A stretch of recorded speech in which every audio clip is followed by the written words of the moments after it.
ओम नमो भगवते वासुदेवाय। ओम नमो भगवते वासुदेवाय। ओम नमो भगवते वासुदेवाय। ओम अज्ञानातिमिरन्धस्य ज्ञानाञ्जनशलाकया चक्षुरुन्मिलितं येन तस्मै श्रीगुरवे नमः। श्रीचैतन्यमनोभीष्टं स्थापितं येन भूतले स्वयं रूप कदा मह्यं ददाति स्वपदान्तिकम्। नमो ओम विष्णुपादाय कृष्णपृष्ठाय भूतले श्रीमते भक्तिवेदांत स्वामी नामिने। नमस्ते सारस्वती देवे गौरवाणी प्रचारिणे निर्विशेष शून्यवादी पश्चात्यदेशधारिणे। जय श्री कृष्ण चैतन्य प्रभु नित्यानंद श्री अद्वैत गदाधर श्रीवासदि गौर भक्तवृंद। हरे कृष्णा कृष्णा कृष्णा हरे हरे, हरे राम राम राम हरे हरे कृष्ण। तो आपको पावर पॉइंट दिख रहा है? सभी को दिख रहा है। इस अध्याय की हमने शुरुआत की थी ये बताकर Yes. इस अध्याय में शुद्ध भक्ति की चर्चा होगी। इसको हमने एक्रोनिम बनाया था हेड, HEAD, और डबल डी आने वाला इसलिए हमने हेड 2 कहा। सिर्फ हेड 7वें अध्याय का था। तो फर्स्ट H फॉर हियरिंग, भगवान कहते हैं अर्जुन को, कोई अर्जुन सुनो, ये बहुत महत्वपूर्ण ज्ञान मैं तुम्हें इस अध्याय में बताने जा रहा हूँ क्योंकि ये ज्ञान जो है ये शुद्ध भक्ति का ज्ञान है। सबसे पहले श्लोक में कहते हैं इदं तु ते गुह्यतमं प्रवक्ष्यामि अनसूयवे ज्ञान विज्ञान सहितम यज्ञात्मा मोक्ष से अशुभात। तुम्हें इस शुद्ध भक्ति का ज्ञान दे रहा हो, तुम उसके लिए पात्र हो क्योंकि तुम्हारे पास कौन सा गुण है? अनसूयवे। तुम्हारे पास ये ईर्षा रहित होने का जो गुण है, नॉन एनवियसनेस, उसकी वजह से तुम पात्र बन चुके हैं। तुम्हें ज्ञान में दे रहा हूँ। ये ज्ञान जानने से क्या होगा? क्योंकि ये ज्ञान सबसे परम और गुह्य ज्ञान है। प्रभुपाद ने फिर 3 ज्ञान बताए, गुह्य ज्ञान, गुह्यतर ज्ञान और गुह्यतम ज्ञान। गुह्य ज्ञान मतलब कौन सा ज्ञान था? किसी को याद है? गुह्य मतलब शरीर और आत्मा का हम शरीर विवेचन। नहीं आत्मा है, ये जो समझ जाना इसको कहते हैं गुह्य ज्ञान। गुह्यतर ज्ञान कौन से अध्याय में बताया गया था? शरीर और आत्मा का विश्लेषण। गुह्यतर ज्ञान कौन से अध्याय में बताया गया था?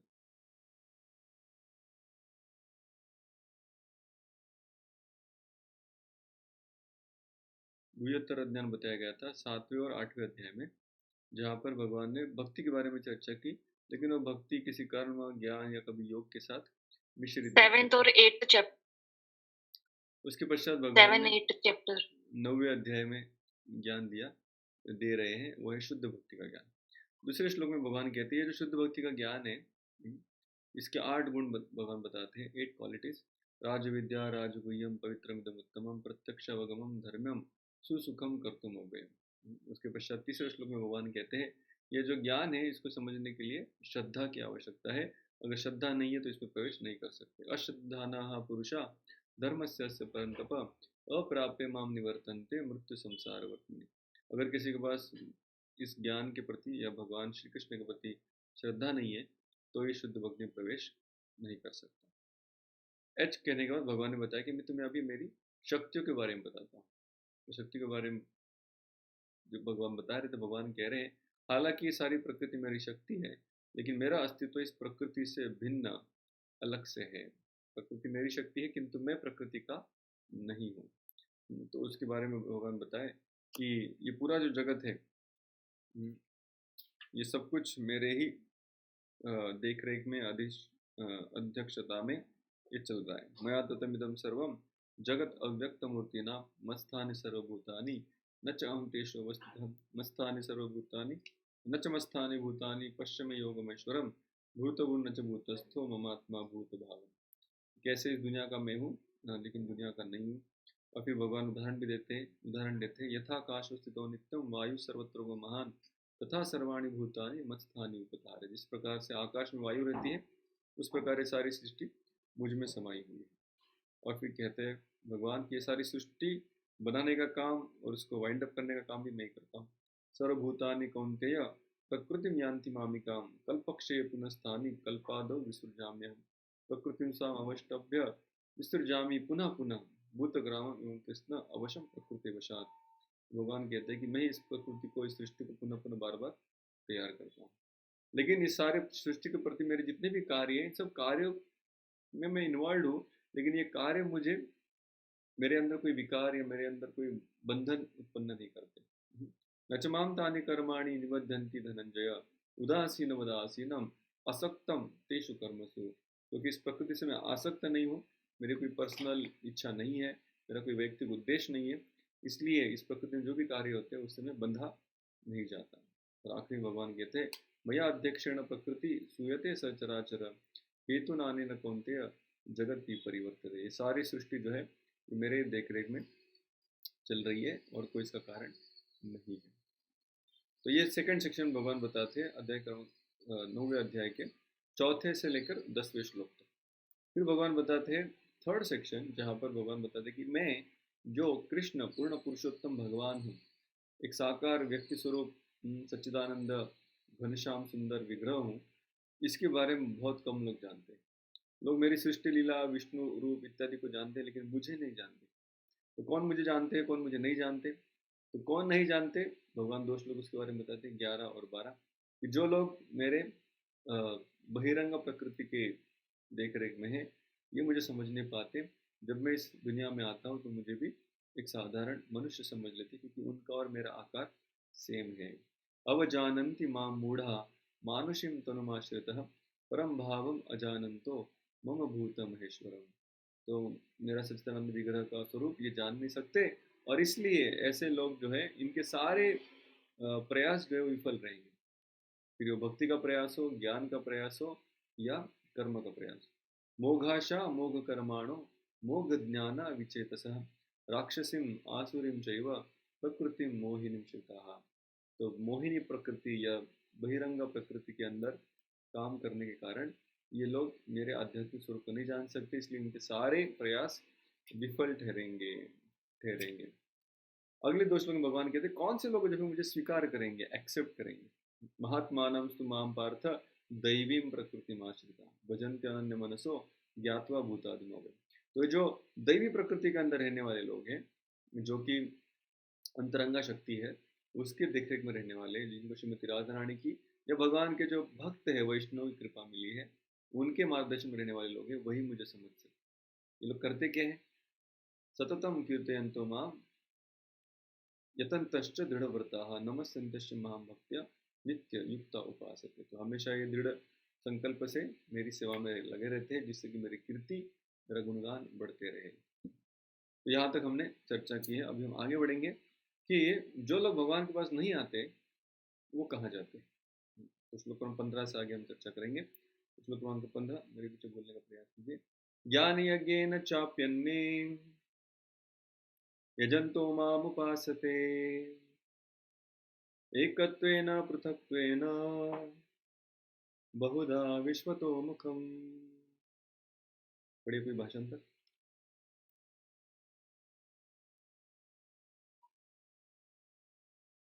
हरे कृष्ण. इतर लोक जे ज्ञानरूप यज्ञ करतात ते भगवंताची एकमेव द्वितीय रूपामध्ये, विवेक रूपामध्ये आणि विराट विश्वरूपात उपासना करतात. हरे कृष्ण.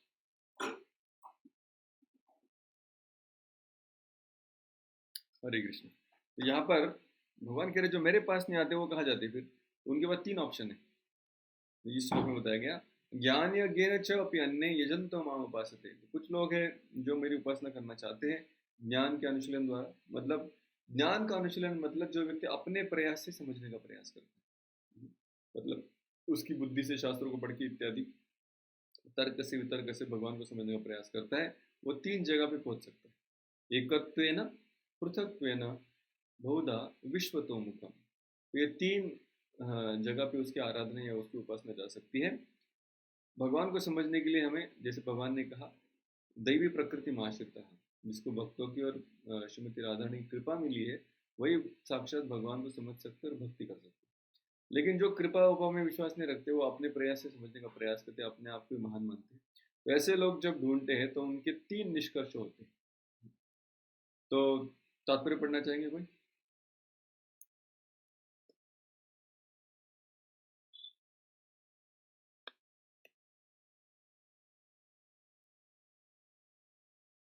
हरे कृष्ण. हम्म, हा श्लोक म्हणजे पूर्वीच्या श्लोकाचा सारांश आहे. भगवंत अर्जुनाला सांगतात की जे विशुद्ध कृष्ण भावनेमध्ये स्थित आहेत आणि ज्यांना कृष्ण व्यतिरिक्त इतर काहीही माहित नाही त्यांना महात्मा म्हटले जाते. हम्म। तो यहाँ पे श्रील प्रभुपाद बता रहे कि अ, अभी तक जो बताया गया उसका सारांश यहाँ पर बताया जा रहा है। जो लोग भगवान श्री कृष्ण को नहीं समझते हैं, वो उनके अतिरिक्त तो बाकी लोगों के पास चले जाते हैं। प्रभुपाद जी लिखते हैं महात्मा वही है जो साक्षात कृष्ण की पूजा करते हैं, लेकिन इनमें से कुछ का वर्णन आता है, जैसे आर्त, अर्थार्थी, ज्ञानी, जिज्ञासु। हाँ, इनके बारे में पहले से वर्णन किया गया है। लेकिन फिर भी जो लोग उनसे भी नीचे हैं, अब ये आर्थ, जिज्ञासु, अर्थार्थी, ज्ञानी थे, किसके पास जाते हैं? कृष्ण के पास ही जा रहे थे। इनसे भी जो नीचे है, एक तो है बिना किसी इच्छा के आते हैं, मतलब शुद्ध भक्त है। ये आर्थ, अर्थार्थी, ज्ञानी, ये कर्म मिश्र या ज्ञान मिश्र भक्त हैं।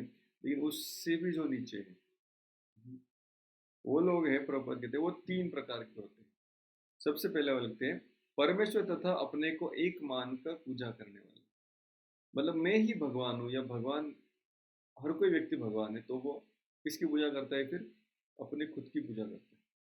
तो वो पहला है, जिसको इस श्लोक में कहा गया है एकत्वेन। एकत्वेन मतलब उसमें तो सब कुछ एक है, भगवान भी एक है, मैं भी वही हूँ, सब कुछ एक के ही अलग अलग स्वरूप है। तो इसलिए भगवान की सेवा करने की, कृष्ण की पूजा करने के बदले मैं खुद की पूजा करता हूँ। तो ऐसे लोग, इनका अगर आप घर में जाके उनका जो भगवान का घर है वो खोलेंगे, पर्दा खोलेंगे, तो दर्शन किसका करेंगे आप? एक आईने का। और उस आईने की वो पूजा करते हैं। अब आईने में व्यक्ति किसकी पूजा कर सकता है?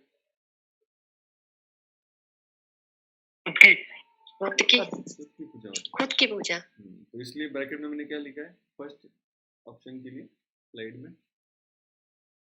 मैं भगवान हूँ पुढे और अहंग्रोपासना। अहम म्हणजे मी स्वतः, अहम मतलब मैं। तो अपनी ही जो पूजा करता है उसको कहते हैं अहंग्रोपासना। मैं ही भगवान हूँ, वो खुद की पूजा करने लगता है। सेकंड प्रॉपर लिखते हैं परमेश्वर के किसी मनोकल्पित रूप की पूजा करने वाले। तो इस श्लोक में कहा गया पृथक, तो पृथक मतलब अलग अलग अलग अलग अलग, जो समझ में आया वो, जो दिखे वो, जो पसंद आए वो। ऐसे सारे जो अलग अलग अलग देवता, तो पहला जो था वो सोचता है कि भगवान एक है। दूसरा है वो सोचता है भगवान बहुत सारे हैं। कितने हैं? 33 कोटि। ये लोग किसकी पूजा करते हैं फिर?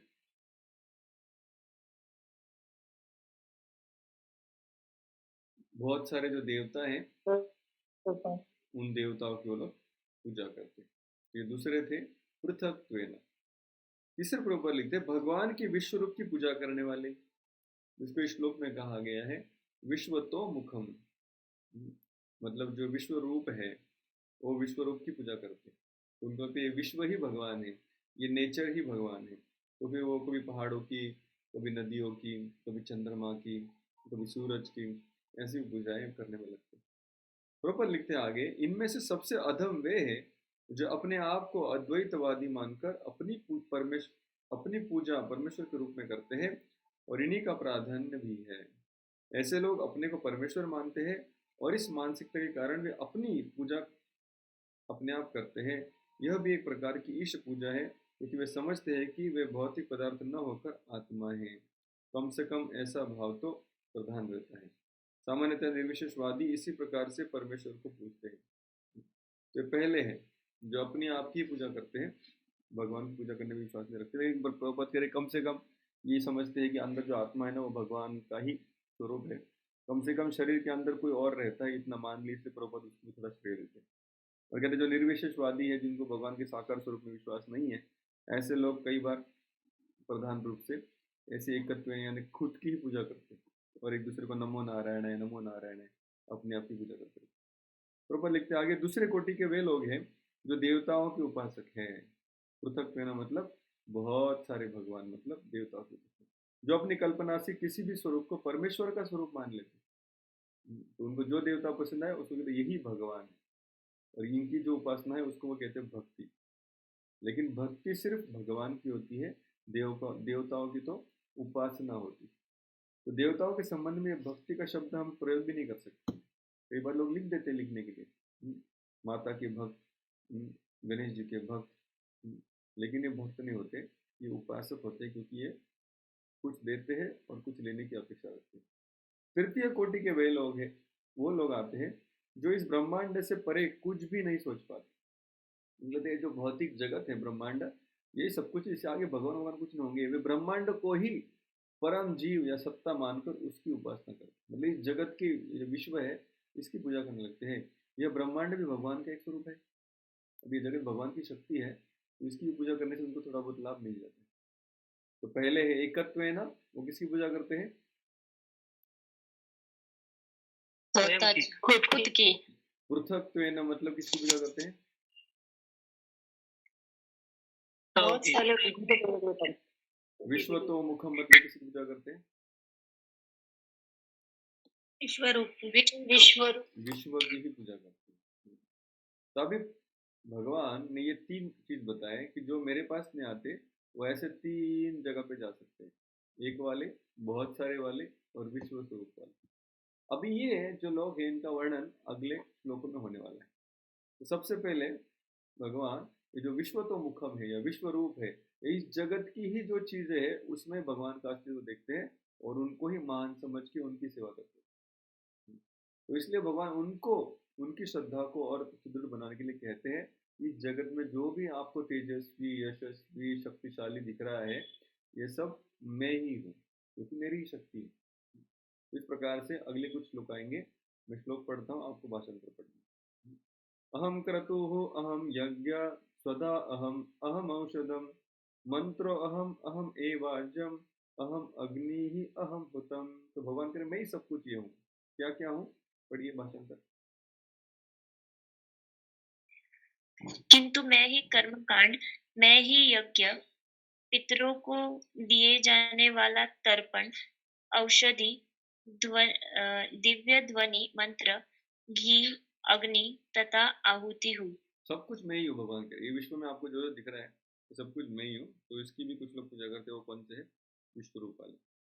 पिता अहम अस्य जगतो माता धाता पितामह वेद्यम पवित्रम ओंकारम ऋक्साम यजुरेव च।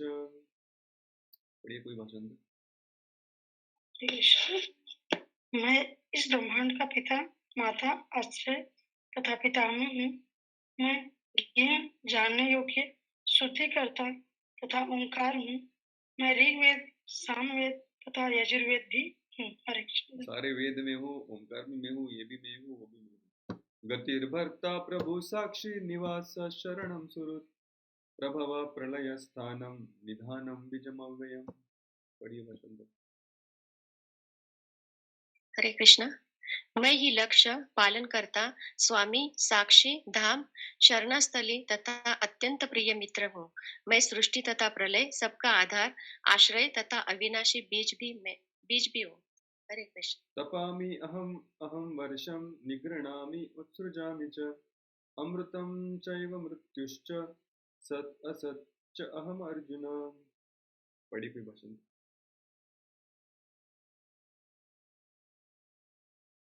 हरे कृष्ण। हे अर्जुन,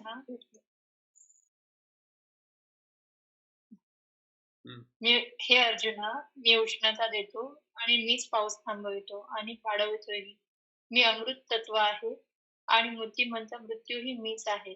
सत, चेतन आणि असत, जड पदार्थ दोन्ही माझ्यामध्ये स्थित आहे. हरे कृष्ण। तो ये सारे जो श्लोक हैं अभी हमने जो पढ़े, 16, 17, 18, 19, ये सारे श्लोक किसके बारे में चर्चा कर रहे हैं? कौन से उपासक? देवताओं के उपासक नहीं, विश्वरूप विश्वरूप की उपासक की चर्चा। तो 16, 17, 18, 19 में विश्वरूप की उपासना की चर्चा हो रही है कि देखो इस दुनिया की जो जो चीज आपको दिख रही है ना, अच्छी अच्छी, सत असत, ओमकार, वेद, आहुति, घी, सब कुछ मैं हूँ।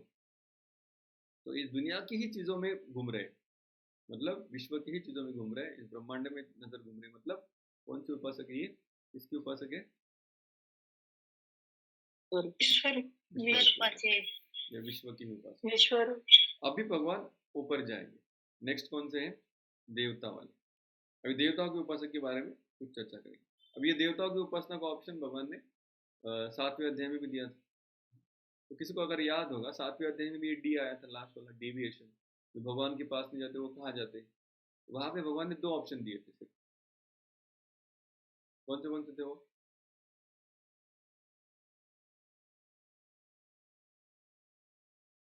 जैसे HEAD, हर जगह पे हमने चर्चा की, H मतलब क्या, E मतलब क्या, E मतलब क्या, तो अभी D की भी चर्चा करते हैं।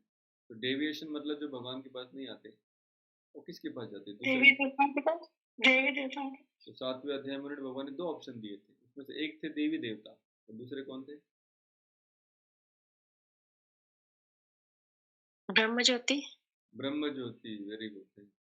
तो देवताओं के पास जाने वाले और निराकार ब्रह्म की उपासना करने वाले, ये 2 ऑप्शन भगवान ने 7 अध्याय में बताए। अभी यहाँ पे भगवान कह रहे हैं ये जो है, अभी उधर जो बताए गए वो भगवान को बिल्कुल ही नहीं मानने वाले लोग थे। अभी यहाँ पे जो है 3 लोग हैं, ये कम से कम इनको भगवान मानते हैं और इनको भगवान मान के इनकी पूजा करते हैं।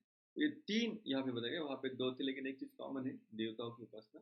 तो देवताओं की उपासना के बारे में भगवान और कुछ चर्चा यहाँ पर करेंगे, तो वो हम करेंगे अभी। श्लोक क्रमांक 23। ये अपि अन्य देवता भक्ता यजन्ते श्रद्धयान्विताः ते अपि मामेव कौन्तेय यजन्ति अविधिपूर्वकम्। पढ़िए भाषांतर। जो वेदों का अध्ययन करते तथा सोमरस का पान करते हैं, वे स्वर्ग प्राप्ति की अ, गवेषणा करते हुए अप्रत्यक्ष रूप से मेरी पूजा करते हैं। वे पाप कर्मों से शुद्ध होकर इंद्र के पवित्र स्वर्गिक धाम में जन्म लेते हैं, जहाँ वे देवताओं का सा आनंद भोगते हैं। तो मैंने गलत श्लोक पढ़ा, लेकिन आपने भाषांतर सही पढ़ा। तो त्रैविद्यमां सोमपा पूतपापा यज्ञ इष्ट्वा स्वर्गतिं प्राप्यन्ते ते पुण्यमासान्य सुरेंद्रलोकम अष्टंति दिव्यान दिव्य देव भोगान।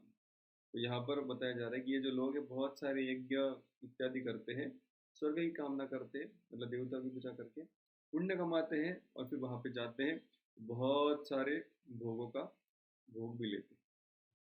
लेकिन अच्छा है, फिर इतना उनको आनंद मिल रहा है, तो वो कहते नहीं, प्रॉब्लम क्या है इसमें? अगले श्लोक में कहते हैं ते तं भुङ्क्त्वा स्वर्गलोकं विशालं क्षिणे पुण्ये मर्त्यलोकं विशन्ति एवं त्रैधर्मम् अनुप्रपन्ना गत आगतं काम कामा लभन्ते। पढ़िए भाषांतर।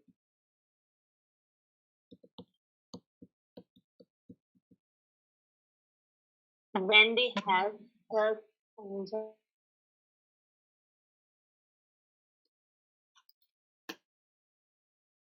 when they have thus enjoyed vast heavenly sense pleasure and the results of their pious activities are exhausted, they return to this mortal planet again. Thus, those who seek sense enjoyment by adhering to the principles of the three Vedas achieve only repeated birth and death. Hare चलो, Krishna. हरे कृष्णा। ये हमारे बैंगलोर के प्रभु जी है, फिर माता जी है, ये पालघर के, लेकिन वो बैंगलोर में।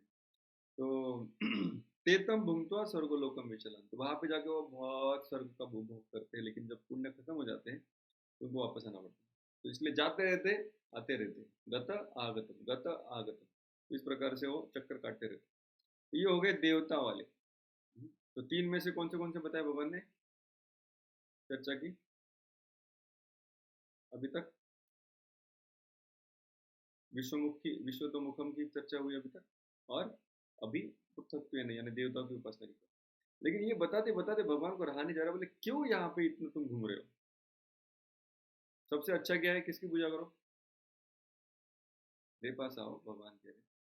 तो वो अगले श्लोक में लिखते हैं, अचानक बीच में भगवान ये भक्ति का एक श्लोक यहाँ पे जोड़ देते, क्योंकि कई कई बार लोगों को लगता है अरे ये देखो देवता के लोग कितने मजा कर रहे हैं, इनको जो भी चाहे देवता देते हैं, तो अच्छा ही तो कर रहे हैं। आपके पास आएंगे, आप देंगे क्या? भगवान देंगे क्या हम जो मांगी हो?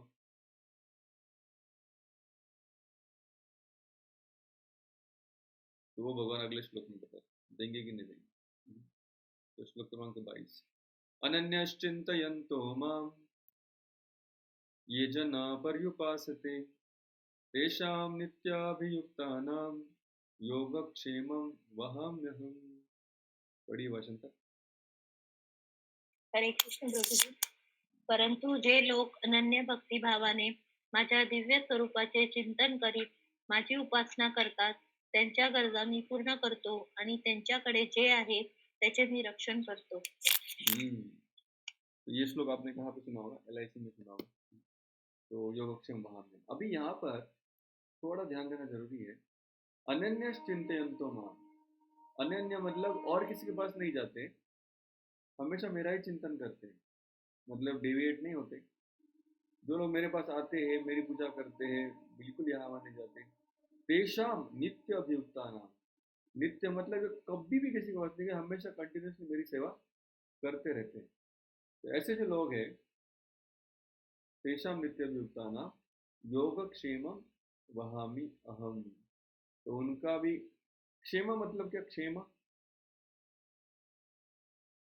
रक्षा. सुरक्षा, आश्रय। जैसा हम पूछते हैं ना, क्षेम कुशल, कुशल मंगल सब कुछ चल रहा है कि नहीं, तो क्षेम कुशल भी पूछते हैं। तो सब लोग सुरक्षित और सब लोग कल्याणकारी तो है, सबका कल्याण हो रहा है कि नहीं। तो क्षेम मतलब ख्याल रखना, सुरक्षा देना, सेफ रहना। भगवान कह रहे हैं मैं उसका क्या ख्याल रखूंगा? योग क्षेमम। किसकी रक्षा करूंगा? व्यक्ति की रक्षा करूंगा या योग की रक्षा करूंगा? भगवान कह रहे उसकी योग की मैं रक्षा करूंगा। योग क्षेमम वहाम्यहम्। प्रॉपर यहाँ पर योग का भाषांतर क्या लिखते हैं? मराठीमध्ये काय? योग म्हणजे काय लिहिलंय? आवश्यक आवश्यकता किंवा गरजा. आवश्यक चीजें या गरजा। इंग्लिश में क्या लिखा है? रिक्वायरमेंट्स. रिक्वायरमेंट। तो एक होता है नीड और एक होता है वांट्स। समझ रहे? एक होता है जरूरत और एक होता है लोभ। कौन सा अच्छा है? जरूरत. जरूरत। तो भगवान कह रहे मैं क्या दूंगा आपको? आप जो भी इच्छा करेंगे वो देंगे या आपके लिए जो जरूरी है वो देंगे? जरूरी है. अभी आप बोलेंगे अरे भगवान जरूरी क्या है मुझे, वो आप बताएंगे कि मैं बताऊंगा? जैसे हम दुकान में जाते हैं सामान खरीदने के लिए, तो कौन बताता है कस्टमर के लिए जरूरी क्या है? दुकानदार बताता है कि कस्टमर बताता है? कस्टमर. कस्टमर बताता है। तो जब यहाँ पर भगवान कह रहे हैं कि जो जरूरत है मैं दूंगा, तो किसको पूछेंगे वो जरूरत?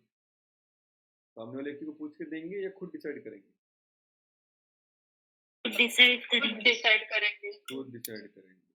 तो हमारी जरूरतों की लिस्ट बहुत बड़ी हो सकती है कि मुझे आईफोन भी चाहिए, या कम से कम वन प्लस तो चाहिए ही चाहिए, हाँ, या फिर मुझे एक बहुत बड़ी गाड़ी चाहिए, या फिर 5 BHK फ्लैट चाहिए, या फिर मुझे कम से कम विरार से आगे ही घर होना चाहिए, या और भी कुछ, या बहुत बड़ी जॉब चाहिए, ये चाहिए वो चाहिए, या हमेशा भक्तों के बीच में रहना चाहिए।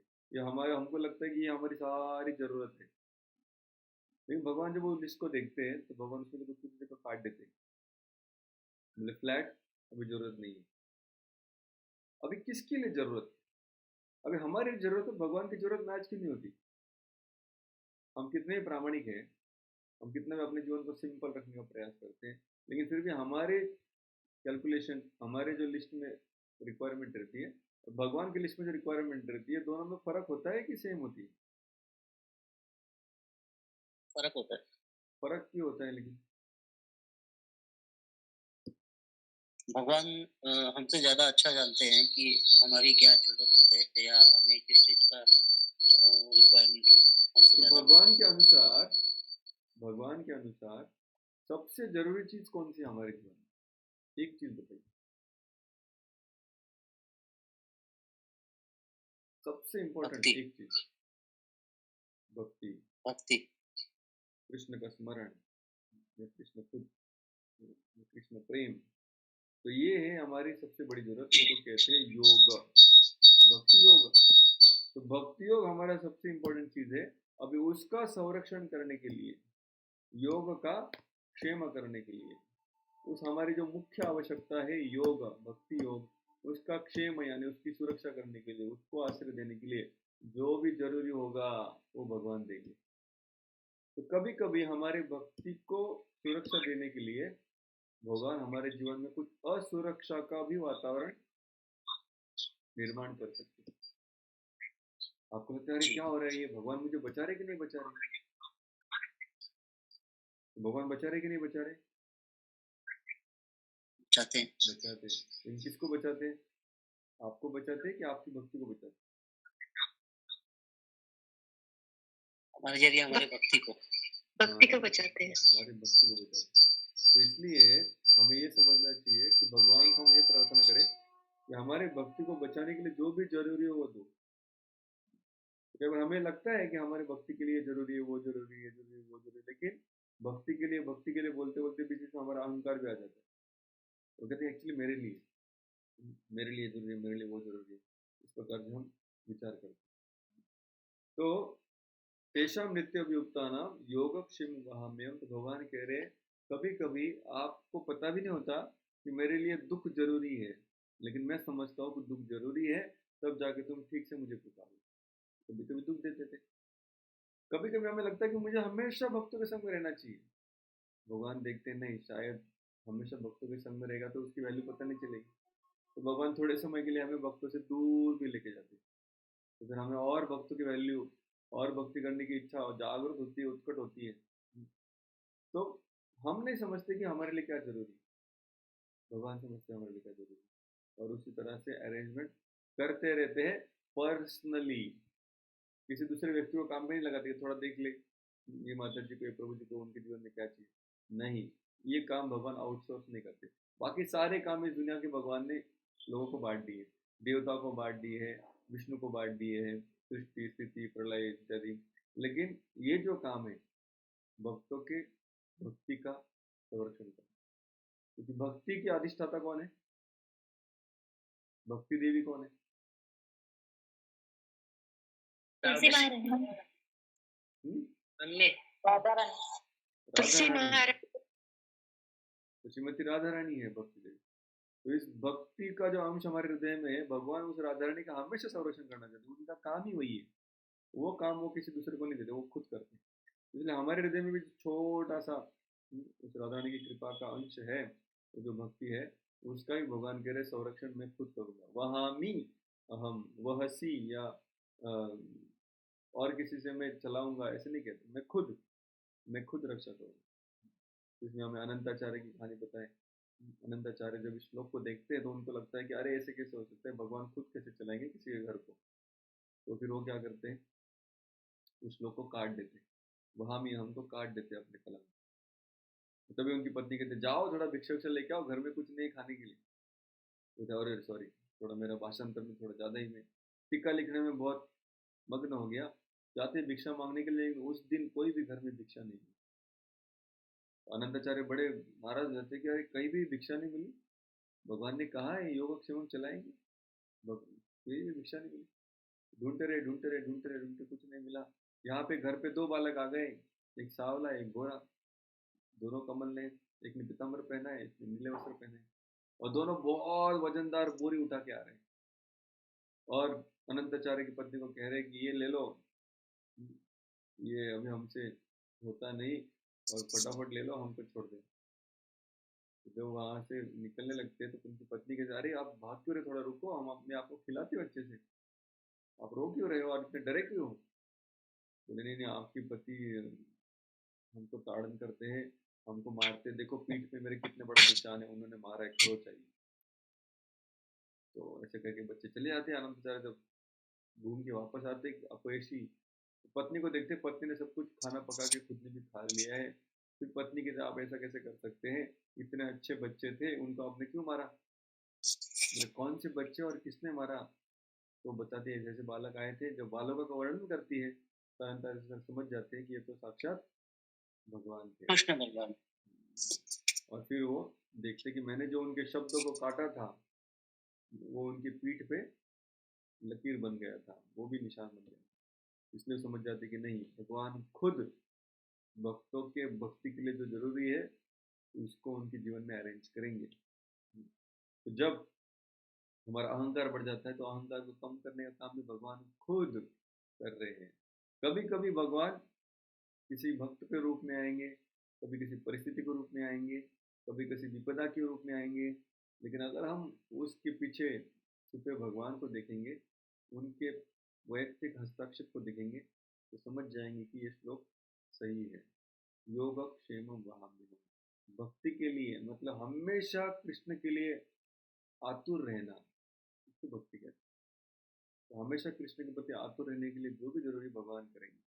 कभी कभी हमारे अंदर का टेम्परेचर बढ़ाएंगे, तो बड़े व्याकुल हो जाएंगे, अरे क्या हो रहा है, क्या हो रहा है, जपा ठीक से कर रहा हूँ कि नहीं कर रहा हूँ।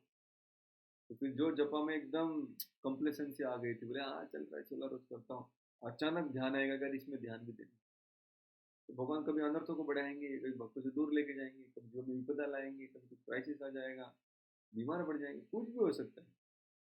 कोई भक्त अपमान कर देगा, कोई कुछ कटु शब्द बोल देगा। ये सब कुछ जो हो रहा है वो कौन करा रहा है हमारे जीवन में? अहंकार। भगवान। भगवान खुद करा रहे हैं।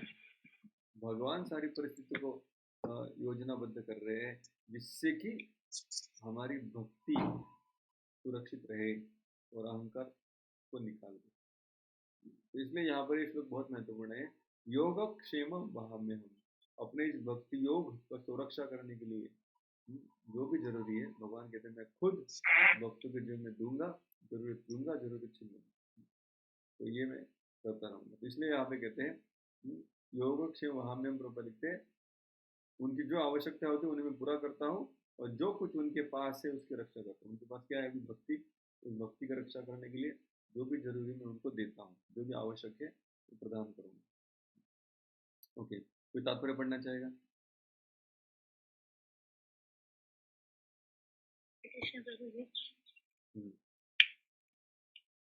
कृष्ण भावने वाचून ज्याला क्षणभरही राहत नाही, तो दिवसातून 24 तास केवळ श्रीकृष्णांचे चिंतन करतो. तो श्रवण, कीर्तन, स्मरण, वंदन, अर्चन, पादसेवन, दास्य, सख्य आणि आत्मनिवेदन त्या नवविधा भक्तीमध्ये रममाण झालेला असतो. अशा भक्तांना आत्मसाक्षात्कारामध्ये परिपूर्णता प्रदान करणाऱ्या अशा सर्व क्रिया मंगलमयी आणि दिव्य शक्तींनी परिपूर्ण असतात. त्यामुळे भगवत भक्त भगवंतांचे केवळ सानिध्य प्राप्त करण्याची इच्छा करतो. असा हा भक्त निसंदेह विना प्रयास भगवत प्राप्ती करतो. यालाच योग असे म्हणतात. भगवत कृपेमुळे अशा भक्ताला भौतिक बद्ध अवस्थेत पुन्हा कधीच परतावे लागत नाही. क्षेम म्हणजे भगवंतांचे अहेतुकी संरक्षण होय. योगाद्वारे कृष्ण भावनेची प्राप्ती होण्याकरिता भगवंत भक्ताला सहाय्य करतात, आणि जेव्हा भक्त पूर्णपणे कृष्ण भावना भावित होतो, तेव्हा त्याची दुःखपूर्ण बद्धावस्थेत पतन होण्यापासून रक्षण करतात. हरे कृष्ण. तो भक्ति से उसका पतन नहीं होने देंगे, ये भगवान का संरक्षण। इसलिए कभी कभी हम नरसिम्हा देव को प्रार्थना करते हैं, नरसिम्हा आरती करते हैं, लेकिन इच्छा क्या करते हैं कि हमारे शरीर को बचा ले। लेकिन इच्छा क्या करनी चाहिए कि मेरी परिस्थिति कैसी भी हो, हर परिस्थिति में मेरी भक्ति को बचा ले। तो ये महत्वपूर्ण है प्रार्थना करना। तो धीरे धीरे धीरे धीरे हम इस अवस्था पे आएंगे। तो कम से कम पता होना चाहिए कि भगवान की योजना क्या है। भगवान चाहते हैं कि हमारी भक्ति बची रहे, उसके लिए जो भी जरूरी है वो सारे एडजस्टमेंट्स वो करने के लिए तैयार है, परिस्थिति निर्माण करने के लिए। वापस भगवान देवता के बारे में जो कह रहे थे उसका वर्णन कंटिन्यू है। बीच में अचानक बोला, अरे क्यों देवता को बता, मेरे पास आओ, मैं सब कुछ संरक्षा दूंगा। लेकिन देवता का टॉपिक बाकी था, तो देवता के बारे में फिर बोलेंगे। ये अपि अन्य देवता भक्ता यजन्ते श्रद्धयान्विता, ते अपि मामेव कौन्तेय यजन्ति अविधिपूर्वकम। अरे अगर मैं सब कुछ दे रहा हूँ तो देवता के पास क्यों जा रहे हो? अगर जाते हो तो इनडायरेक्टली मेरी पूजा है, क्योंकि मैं ही सब कुछ देता हूँ। लेकिन ये मेरी भी पूजा होगी इनडायरेक्टली, अप्रत्यक्ष रूप से, लेकिन ऐसी पूजा अविधि पूर्वक है, मतलब इलीगल है, विधि से विपरीत है। पढ़िए भाषांतर। हरे कृष्ण प्रभु। हे कुंती पुत्र, जो लोग अन्य देवताओं के भक्त हैं और उनकी श्रद्धा पूर्वक पूजा करते हैं, वास्तव में वे भी मेरी ही पूजा करते हैं, किंतु वे यह त्रुटिपूर्ण ढंग से करते हैं। तो त्रुटि है इस पूजा में, गलती हो रही है। क्या गलती हो रही है कि देवता ही देंगे, भगवान नहीं दे सकते, ये भाव है। तो बड़ी श्रद्धा है उस देवता में, श्रद्धा से कर रहा है, लेकिन फिर भी उसमें त्रुटि, क्योंकि ये अविधि या इलीगल वर्शिप है। तो हमें पूजा किसकी करनी चाहिए? भगवान की करनी चाहिए। तो श्री कृष्ण का कथन है, जो लोग अन्य देवताओं की पूजा में लगे हैं वे अधिक बुद्धिमान नहीं होते, यद्यपि ऐसी पूजा अप्रत्यक्षता मेरी ही पूजा है। उदाहरणार्थ, जब कोई मनुष्य वृक्ष की जड़ों में पानी न डालकर उसकी पत्तियां टहनियों में डालता है, तो ऐसा इसलिए करता है क्योंकि उसे पर्याप्त ज्ञान नहीं होता या वह नियमों का ठीक से पालन नहीं करता। इसी प्रकार शरीर के विभिन्न अंगों की सेवा करने का अर्थ है पेट में भोजन की पूर्ति करना। तो पेट में डालेंगे तो बाकी सारे अवयवों को अपने आप मिलता है, जड़ में डालेंगे तो झाड़ के सारे पत्तों को, फूलों को, फलों को अपने आप मिलता है। उसी तरह जो भगवान की सेवा करेगा, तो उनके जो भी निर्देशक अधिकारी लोग हैं वो अपने आप प्रसन्न हो जाते हैं और उनकी भी सेवा हो जाती है। लेकिन मूल को छोड़कर पत्ते को ही धोते रहेंगे, उससे फल मिलेगा नहीं। इसलिए उसको कहा गया ये विधि नहीं है। विधि तो जड़ में पानी डालने की है, जड़ विधि तो पेट में खाना डालने की है। तो इसलिए जो देवताओं की पूजा करते हैं भगवान की नहीं करते, वो है अविधि पूर्वक। तो भगवान कहते हैं, अहम ही सर्वयज्ञानां भोक्ता च प्रभुरेव च, न तु माम अभिजानन्ति तत्त्वेनाथ च्यवन्ति ते। तो जो मेरे बारे में ज्ञान नहीं रखते उनका क्या हर्ष होगा भगवान आगे। पढ़िए बसंत। कृष्ण प्रभु सर्व यज्ञांचा मी मैं केवळ ही भोक्ता समस्त हूँ। यज्ञों का एकमात्र भोक्ता तथा स्वामी हूँ। अतः जो लोग मेरे वास्तविक दिव्य स्वभाव को नहीं पहचान पाते वे नीचे गिर जाते। तो भगवान को नहीं समझे तो फिर इनका पतन होगा, ये आगे नहीं बढ़ पाएंगे आध्यात्मिकता में और नीचे नीचे नीचे नीचे रहते रहेंगे। तो सारे यज्ञों का भोक्ता मैं ही हूँ। तो 5वें अध्याय में इसका वर्णन आता, भोक्ता यज्ञ तपसा। वही भगवान यहाँ पे भी कह रहे, हम ही सर्व यज्ञ भोक्ता प्रभु रेवच, मैं मालिक भी हूँ, मैं भोक्ता भी हूँ, सब कुछ मैं। जो मुझे नहीं जानते तो नीचे गिर जाएंगे। तो आखिरी में भगवान कहते हैं देवताओं के जो उपासक है वो कहा जाते हैं, यान्ति देवव्रता देवान् पितॄन् यान्ति पितृव्रताः भूतान यान्ति भूतेजा यान्ति मद्याजिनोऽपि माम्। पढ़िए भाषण।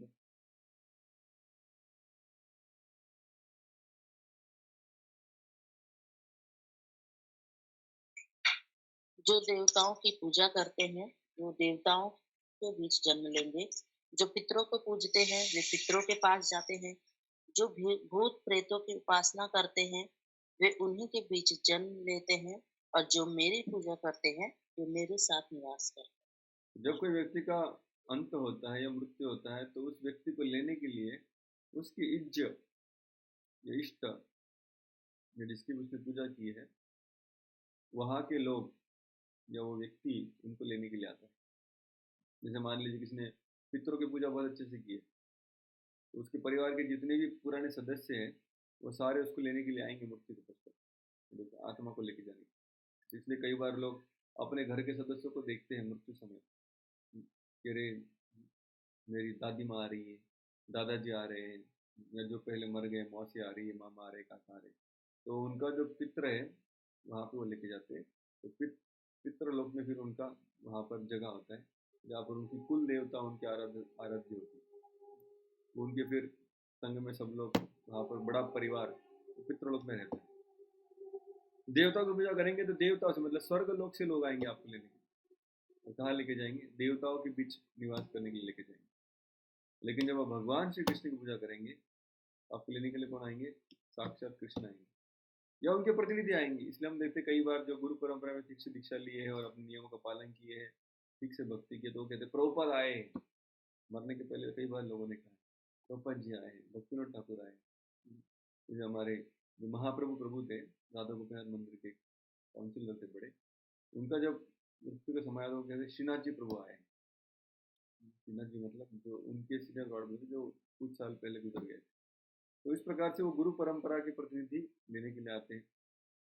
पितृ पूजा की होंगी तो पितृलोक के लोग आएंगे लेने के लिए, परिवार के सदस्य।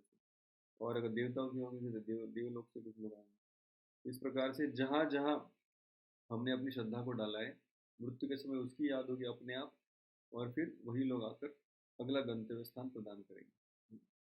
तो ये यहाँ पर प्रभुपाद जी तात्पर्य में लिख रहे हैं।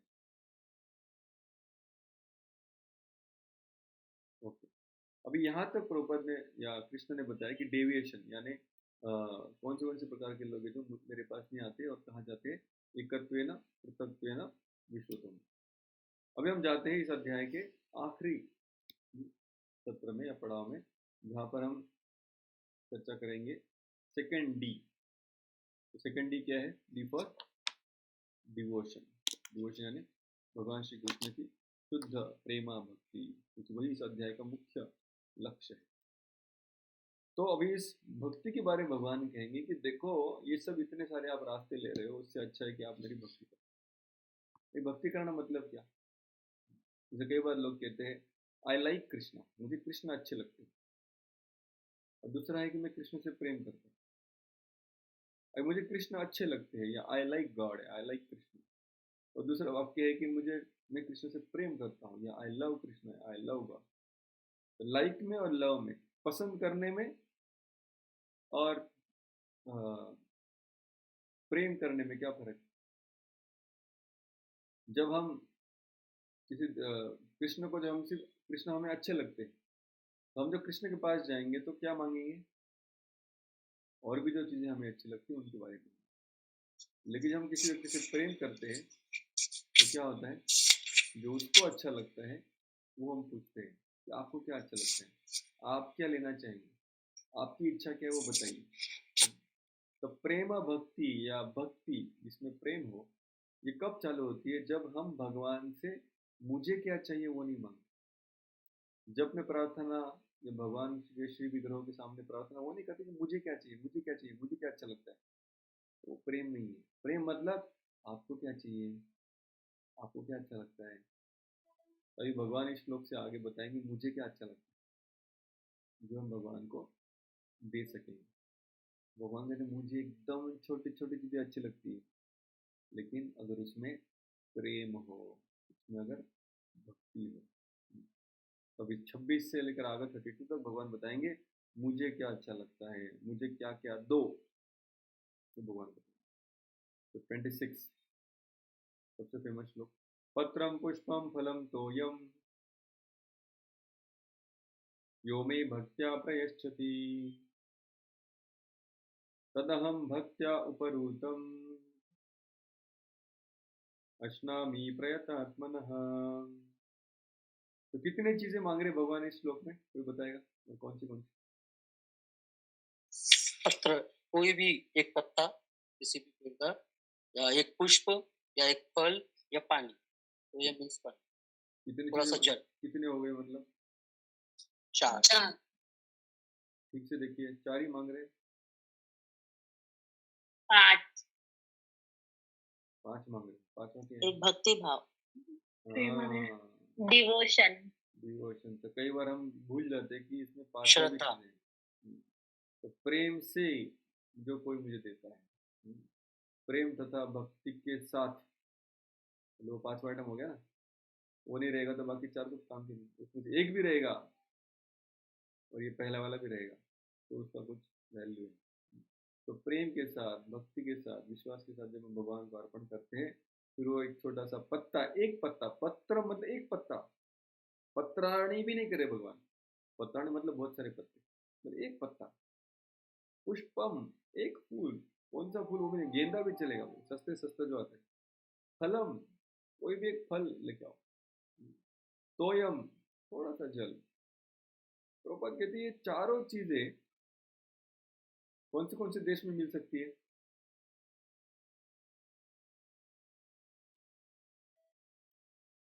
हर सभी देश जगह में, कहीं भी मिलेगी। कहीं भी मिलेगा। पत्ता, फूल, फल और जल पूरे सृष्टि में है।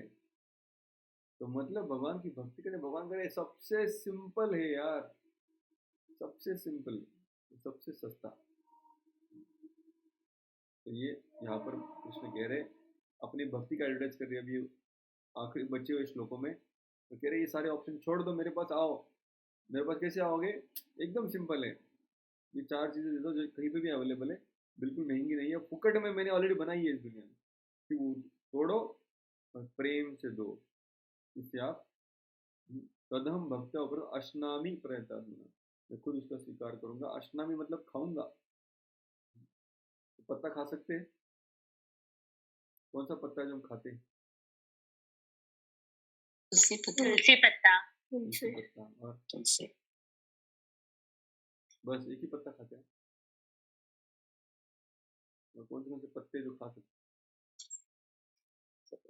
वेजिटेबल्स में बहुत पत्ते हैं। हैं? लीफी वेजिटेबल सारे पत्ते वाले हैं।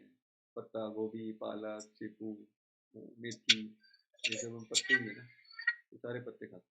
पुष्प, कोई फूल खा सकते हैं? क्योंकि भगवान कह रहे अष्टनामी, मतलब मैं खाऊंगा। कौन से फूल है जो खा सकते हैं?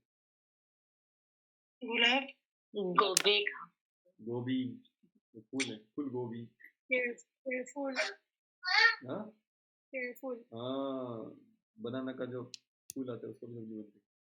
भगवान कह रहे आप कौन सा भी फूल देंगे ना मैं खा लूंगा।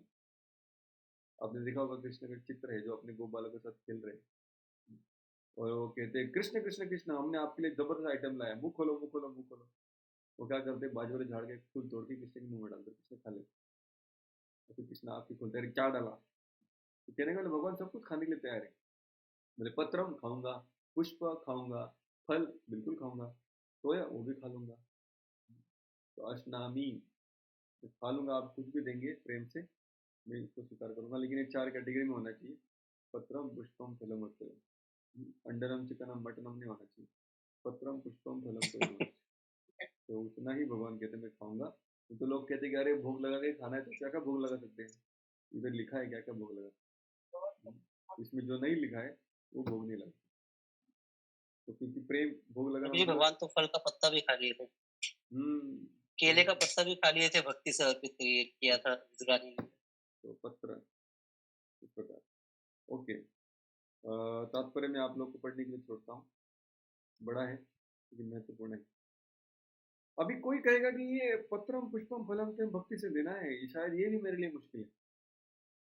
तो भगवान अभी शुद्ध भक्ति से थोड़ा एक स्टेप नीचे आते हैं अगले श्लोक में, एक स्टेप नीचे आते हैं, मतलब भक्ति छोड़ते नहीं, लेकिन थोड़ा एक स्टेप नीचे आते हैं, जिससे कि हर किसी व्यक्ति को मैं अपने पास बुला सकूं, कोई भी बच नहीं पाए। और वो सोच के भगवान अगला श्लोक कहते हैं। पहले कह रहे थे कि भक्ति से अर्पण करो, तो भक्ति से अर्पण करते मतलब क्या? प्रेम से। प्रेम मतलब क्या? दूसरे की खुशी। आपको क्या चाहिए वो पूछेंगे फिर देंगे। भगवान कहते कुछ कुछ लोग ऐसे नहीं होते। बोले प्रभु भगवान आज मेरा बर्थडे, इसलिए आज जो घर में बनेगा वो किसकी पसंद का बनेगा?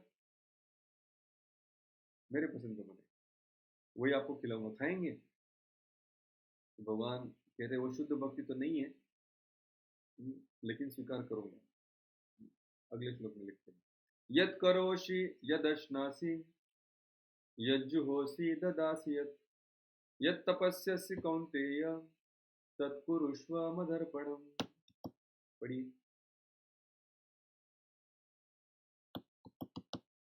हे कोणतेय, जे जे कर्म करतोस, जे जे हवन करतोस किंवा दान देतोस आणि तू जे जप करतोस ते सर्व तू मला अर्पण कर।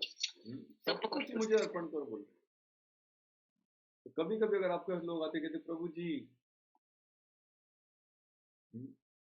कांदा लहसुन तो बनता है हमारे घर, भगवान को भोग लगा सकते कि नहीं लगा सकते?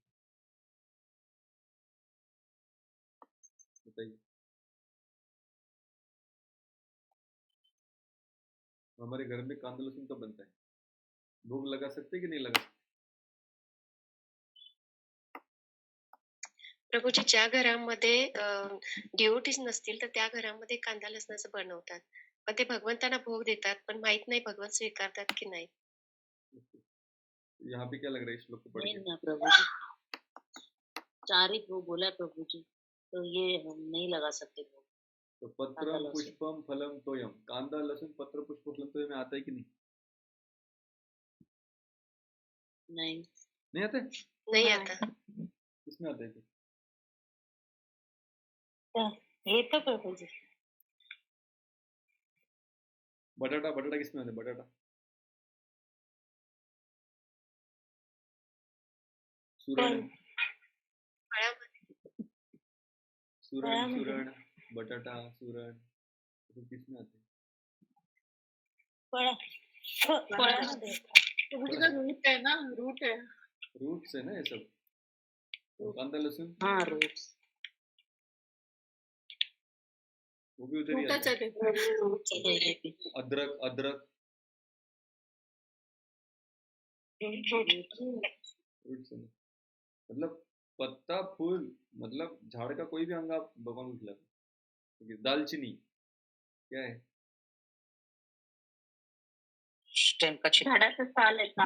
साल है। फिर पत्र है क्या? साल नहीं। है। पुष्प है क्या? भगवान को खिला सकते कि नहीं?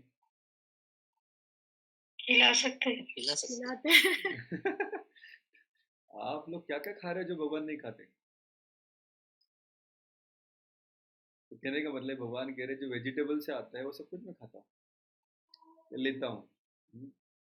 लेकिन अभी देखो यहाँ पे भगवान एक स्टेप नीचे उतर रहे, एक स्टेप नीचे उतर के कह रहे यद करोषि यदश्नासी, जो तुम खा रहे हो ना मुझे अर्पण करो। लेकिन भगवान इसमें स्ट्रेस किसमें दे रहे, कम से कम मेरे पास आओ यार। भले ही वो शुद्ध भक्ति नहीं है, आचार्यगण लिखते हैं श्लोक के तात्पर्य में, ये शुद्ध भक्ति नहीं आवाज है, ब्रेक हो रही है। ये शुद्ध भक्ति नहीं है कि हम जो भी खा रहे भगवान को अर्पण करें। लेकिन भगवान ऐसे लोगों को बुला रहे अपने पास, जो आएंगे। हरिबोल प्रभूजी आवाज खूप ब्रेक होतोय. हरे कृष्णा हरे कृष्णा हरे कृष्णा। अभी भी ब्रेक हो रहा है या आ रहा है ठीक से? सबको ब्रेक हो रहा है आवाज? प्रभुजी आवाज येत नाही तुमचा. ओके, नहीं आ रहा। ओके, तो हम जियो का रेंज जाता है तो आने में मुश्किल होता है। तो ठीक है, हम आज यहाँ पर रुकते हैं क्योंकि 3 बज गए और 1 घंटा तो हो गया अपना क्लास। तो हम ये जो चर्चा है, इम्पोर्टेंट चर्चा, कि भगवान स्वीकार करेंगे कि नहीं करेंगे वो अगली बार करेंगे। बिल्कुल अभी आ रही है, अभी आ रही है, पहले ब्रेक हो रहा था। आ रही है अभी? सबको आ रही है अभी आवाज? आ रही है? जो भी ओके। जियो भी डर गया लगता है धमकी से। ओके। तो भक्ति का तरीका है कि प्रेम करना। प्रेम मतलब जहाँ पे भगवान को पूछना कि क्या खिलाऊं। लेकिन समाज के सारे लोग उस प्रेम के स्तर पे नहीं है, या भगवान को इतना प्रेम करने की इच्छुक भी नहीं है, या उनका प्रेम प्राप्त करने की भी इच्छुक नहीं है। तो कई बार ऐसे लोग हमारे आवाज पास येतोय प्रभूजी आता? आ रहे हैं ना। हाँ, तो कई बार ऐसे लोग भगवान के पास आना चाहते हैं लेकिन उनके मन में बहुत डर है। प्रभूजी आता आवाज आ रही प्रभूजी अभी। तो उनके मन में डर होता है कि हे भगवान के पास मैं जाऊंगा जी जी तो कई बार ये लोग, हाँ प्रभु जी आप जाने वाले थे ना, तो आप मैं भगवान के पास जाऊंगा तो क्या मैं नहीं अभी अभी भी कट गई है, कट रही है आवाज। प्रभुजी अभी भी कट कट के ही आ रही है आवाज। ठीक है, तो अभी हम रुकते हैं यहाँ पर क्योंकि कुछ लोग तकलीफ हो जाएगी, इसका कुछ नहीं कर सकते, रेंज कभी आता है कभी जाता है। तो आज हम रुकते हैं यहाँ पर, अगली क्लास में चर्चा करेंगे थोड़े श्लोक बाकी इस अध्याय के। नेक्स्ट क्लास में उसका अध्याय कंप्लीट हो जाएगा। Thank you very much, thank you very much, thank you very much. Hare Krishna. Shri Prabhupada की जय। अनंत कोटि वैष्णव वृंद की जय।